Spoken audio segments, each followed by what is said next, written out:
When it comes to acrylic pouring mediums, there are a ton of different mediums to try and use in your acrylic pours. In today's video, I'm going to be trying acrylic paint pouring mediums that I've never tried before to see what sort of mixtures they require and what kind of results we can get using these mediums. Let's go ahead and get into it. The first thing that I'm going to do here is I'm actually going to mix the standard mixture that I normally use. So I usually use 3 parts Floetrol to 1 part paint. So I'm going to start by making a small mixture of that, just to kind of have a baseline of consistency that I want to refer to, and we'll try and use that to base the rest of our mixtures off of. So let's go ahead and start with that. I'm going to be using, for today's video, we have some Blick paint. So we're going to be using Cerulean Blue. I know the camera doesn't like to focus on my, doesn't like to autofocus on my objects for some reason, but you know how it goes. We got Ivory Black, Blick Ivory Black, and then we have Liquitex Medium Magenta. So those are the colors we're going to be using for all 3 of our pours. I'm going to be using the Ivory Black as our base coat, as our baseline mixer here. So let me get that mixed up, and then we'll start with the new pouring mediums that we're going to be experimenting with. So let's go ahead and get to it.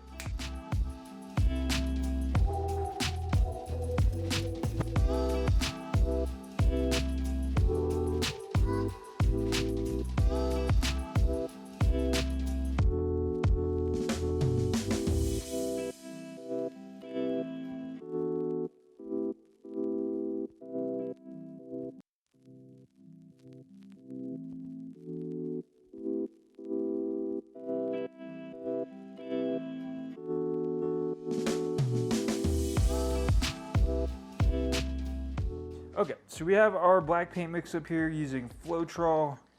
Might be a little hard to see in the camera here, but basically we got a decent flow off the stick and a decent mound up of the paint.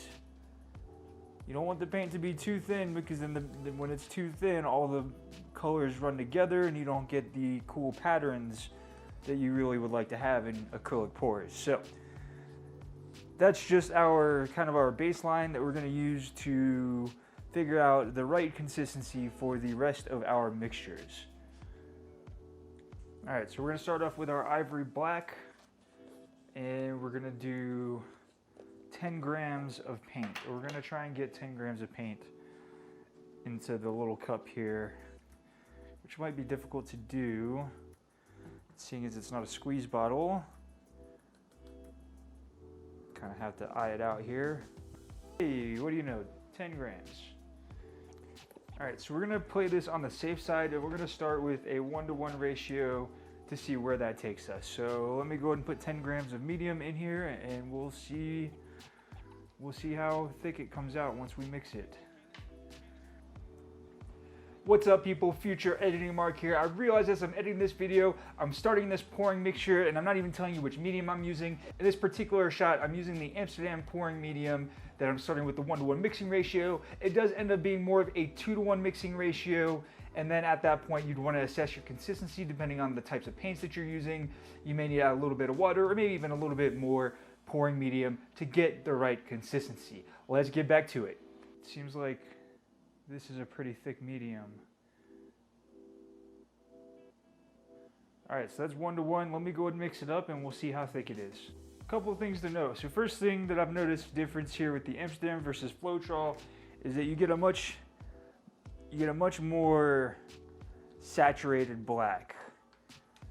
The Floetrol kind of dulls it out a bit and makes it a little bit more gray than black. 1-to-1 ratio on the Amsterdam mix is certainly not good enough. It's still very thick. So we're gonna try 2-to-1. We're gonna do 10 more grams. Okay, so a 2-to-1 mixing ratio with the Amsterdam and Blick paint seems to be a pretty good place to start. It's still pretty thick. I'm not getting the flow right now that I was a second ago, probably because I'm trying to do it in the camera, but basically it flows a bit and mounds a bit, but instead of adding more instead of adding more pouring medium to it, I'm just gonna add a dash of water to try and get it the right consistency without wasting too much medium. So this is distilled water. I'm not gonna add a lot, it's just gonna be a little bit at a time, just to kind of get it to the consistency that we want. And that already, just boom, like that, just with just a tiny bit of water, it's got a much better flow to it. Still nice and thick to prevent the colors from running together. A little bit more mixing to it, but I think you get the idea. So that is the Amsterdam pouring medium. We did a 2-to-1 mixing ratio with just a dash of distilled water. All right, so now we're gonna start the Atlear traditional pouring medium. We're gonna start with a 1-to-1 mixing ratio. It'll probably be more like a 2-to-1 mixing ratio like the other one, but let's just keep it on the safe side and start with the 1-to-1 ratio. Okay, so for the Atlear pouring medium, it actually, 1-to-1 mixing ratio was actually too thin. So I had to actually add a little bit more paint and then a little bit more pouring medium. So I ended up doing 20 grams of paint and roughly 15 grams of pouring medium to achieve this level of viscosity, or this level of flow and thickness. Let me see if I can capture that right. It's kind of hard to see when I'm looking at the camera. There we go. So you can see it flows off and it mounds up pretty nicely. So I'm not sure how to say that ratio. So 20 grams of paint, 15 grams of pouring medium. So a lot less than I normally use on pouring mediums. All right, let's keep the ball rolling here. Okay, so for our last mixture that we need to figure out here, we got our Golden Gak 800. I am not entirely sure how thin this is yet, so we will find out. I'm going to start with a 1-to-1 ratio. It may require more, it may require less. We will see. So let me go ahead and measure that out and mix it up, and then I'll let you know exactly what I figure out. What's up everybody, Future Editing Marc here. As I'm editing this video, I realized that for the Golden Gak 800, I never actually came back and showed the results of my mixture or explained what my mixing process was on that. There's a clip here in a little bit when I go to actually make my pour with the Golden Gak medium that I say it was less than a 1-to-1 ratio, but I'm a little bit skeptical on that because I may have got it mixed up with the Atlear pouring medium. So I don't really remember at this point what my exact mixing ratio was with the Golden Gak medium. I'll have to do another video where I'm using that particular medium to really clarify what mixing ratio you might want to start with if you use that particular pouring medium in your pours. That said, all of these pouring mediums are a little bit pricey, and it's probably, if you're going to get into doing a lot of pouring, it's probably a little bit more cost effective to go with something like Floetrol or even Glue-All. A good buddy of mine, David, over at Left Brain Artist, uses Glue-All. He's done a few videos on that recently, and he gets really awesome results using that as a pouring medium. So that's probably a lot more cost effective in the long run if you're going to be doing a lot of pours and pouring is your thing.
Alright, so this time we have the Golden GAC 800. I've got it layered in the cup here.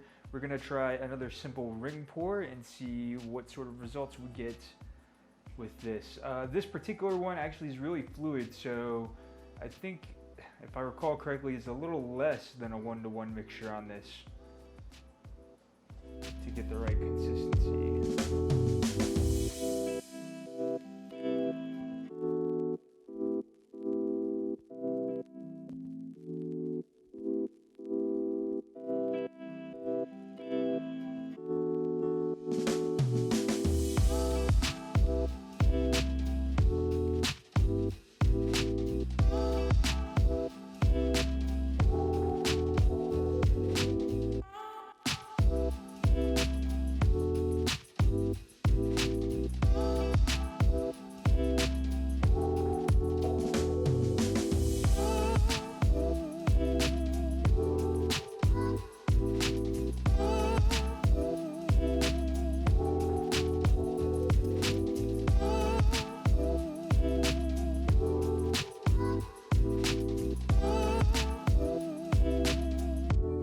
While making this video, I wasn't exactly in the best motivated headspace, so that's why I kind of dropped the ball a little bit on some of the details on these mixtures, and then going through and showing you how each pour was done. That first pour I did with the Amsterdam medium, I don't even know what I was thinking with doing like a ring pour into an open cup. That was kind of a dumb idea. It made the paint mix and made the end result a little bit more muddy than I would like to have seen.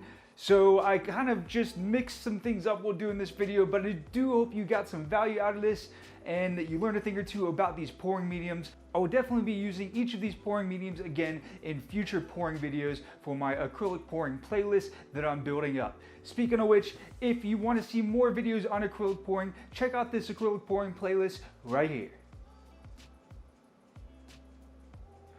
Or if you want to learn some other abstract painting techniques and explore abstract painting more generally, check out this playlist.